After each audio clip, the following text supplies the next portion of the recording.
pravila su generalno jasna, osim gramatičkih grešaka nekih. Kako se igraju pravoslavni heroji? Cilj ove igre je postizanje vere. Igrač koji prvi dostigne 100 poena vere pobeđuje partiju. Igrači igraju potezima tokom kojih mogu koristiti svoje karte. Ovako izgleda teren. Građevine. Građevine iz ruke stavljate u zonu za građevine. To su 3 polja u donjem redu terena. U bilo kom trenutku možete imati maksimalno 3 građevine. Ukoliko vam je zona popunjena i imate 3 građevine, možete jednom u potezu zameniti građevinu na terenu jednom iz vaše ruke. Nije naglašeno, ali pretpostavljamo da zamenjena ide na dno špila. U gornjem desnom uglu vidite broj vere koja vam ova karta dodeljuje na kraju svakog vašeg poteza. Dole je zapisana blagodat, to je poseban efekat koji se aktivira na kraju vašeg poteza ukoliko se na terenu nalazi svetac u čije ime je ona podignuta. Na primjer, imate Svetog Nikolu i crkvu Svetom Nikoli. Molitve.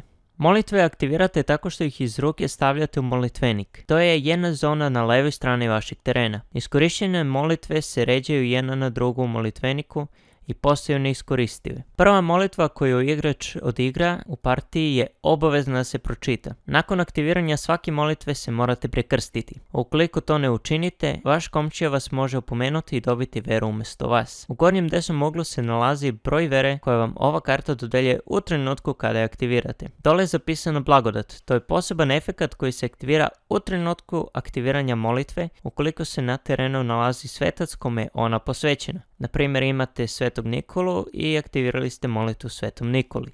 Sveci. Svece iz ruke stavljate u zonu za svece. To su 3 polja u gornjem redu terena. U gornjem desnom uglu imate broj vere koji morate imati kako biste stavili svece na teren. I dole je zapisan blagoslov koji je poseban efekat koji sami aktivirate u bilo kom trenutku tokom svog poteza. Blagoslov svakog sveca možete aktivirati samo jednom po potezu. Blagoslov aktivirate tako što kartu sveca okrenete horizontalno. Na kraju svog poteza svece vraćate u uspravan položaj. U bilo kom trenutku možete imati maksimalno 3 sveca. Ukoliko su vam zone popunjene i imate 3 sveca, možete jednom u potezu zameniti jednog sveca na terenu jednim iz vaše ruke, osim ako nije iskoristio svoj blagoslov tokom poteza. Anđeli. Anđele iz ruke stavljate na terenu zonu za svece. To su 3 polja u gornjem redu terena. U bilo kom trenutku možete imati samo jednog anđela. Tokom svog poteza možete pozvati samo jednog anđela. Anđele pozivate tako što izaberete sveci čiji je ukupan broj vere koju zahtevaju jednak ili veći od broja vere koju anđel zahteva, a zatim ih stavljate na dno špila. Anđeli imaju 2 sposobnosti. Dolazak i uspeće. Sposobnosti drugih karata koje se odnose na svece ne utiču na anđele. U gornjem desnom uglu je zbir zahtevnog broja vere koji je potreban da posjeduju sveci koje šaljete u špil kako bi se pozvala ova karta. Dole su zapisani dolazak i uspeće. Dolazak je poseban efekat koji se može aktivirati samo u trenutku pozivanja ove karte, tako što ćete pročitati jednu molitvu iz vaše ruke ili molitvenika. Ukoliko u tom trenutku nemate ni jednu molitvu u ruci ni u molitveniku, dolazak se ne aktivira. Ispod je zapisano uspeće, to je poseban efekat koji se automatski aktivira u vašem sljedećem potezu nakon što je ova karta pozvana. U trenutku aktiviranja se ova karta stavlja na dno vašeg špila. Grehovi. Grehovi su karte koje se samostalno aktiviraju i oduzimaju veru. Oni se nalaze na zoni za grehove. To je horizontalno polje između vašeg i komšinog terena koju dele oba igrača. Oni se ređaju prednjom stranom na dole, jedni na druge, samo je karta na vrhu okrenuta prednjom stranom na gore. Malo nebitno, ali dobro. Samo 2 greha mogu da se aktiviraju po potezu. Ako imate manje od 30 poena vere, grehovi oduzimaju duplo manje vere. U gornjem desnom uglu se nalazi broj vere koju oduzima u trenutku svog aktiviranja. Dole je zapisan uslov koji kada igrač ispuni sebi oduzme veru. Nakon aktiviranja greh se šalje na dno zone za grehove. Greh se može aktivirati u bilo kom trenutku nezavisno od toga čiji je potez. Tok igre.